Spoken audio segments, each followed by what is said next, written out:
Hi, I'm Dr. Bill Cushing, and today I'd like to talk to you about healthcare as a right, not as a privilege. The United States has supported the Universal Declaration of Human Rights since its inception at the United Nations in 1948. While not a treaty itself, the Declaration was explicitly adopted for the purpose of defining the meaning of the words fundamental freedoms and human rights. For this reason, the Universal Declaration of Human Rights is a fundamental document of not just the United Nations, but the world. Article 25 of the Universal Declaration of Human Rights defines healthcare as a right. Let me read Section 1 to you.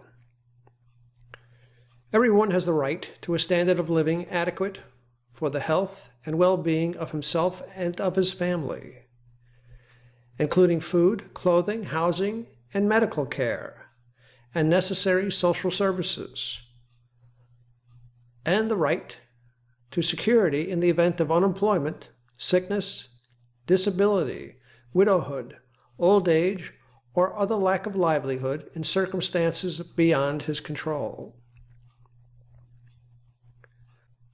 So Article 25 of the Universal Declaration of Human Rights defines healthcare as a right. It's a right which should be universal. Access to healthcare must be universal, guaranteed for all on an equitable basis. It must be affordable and comprehensive for everyone, and accessible when and where needed. There must be adequate health care infrastructure. There must be adequate trained professionals.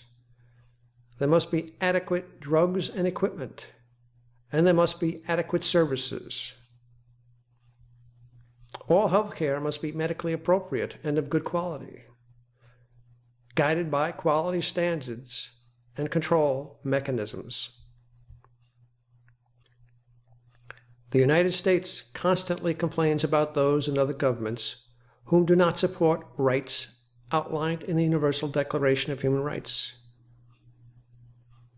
It complains of China constantly. It complains of Russia constantly. But at the same time, it still continues to deny its own citizens the rights declared in Article 25. I am tired of hearing Republican politicians tell the country that healthcare is a privilege, not a right. Individuals who espouse this credo have never been without healthcare or cared for those who could not afford healthcare. They have obviously been the recipients of good fortune and cannot understand the misery and fear of being ill with no access to healthcare. They have been insulated from the realities affecting many of the people in the United States. In my opinion, if they wish to continue as elected politicians, they must change their attitude and become empathetic. Healthcare is a right, not a privilege. And I say this not just as a physician, but as a human being. Well, thank you. Have a good day.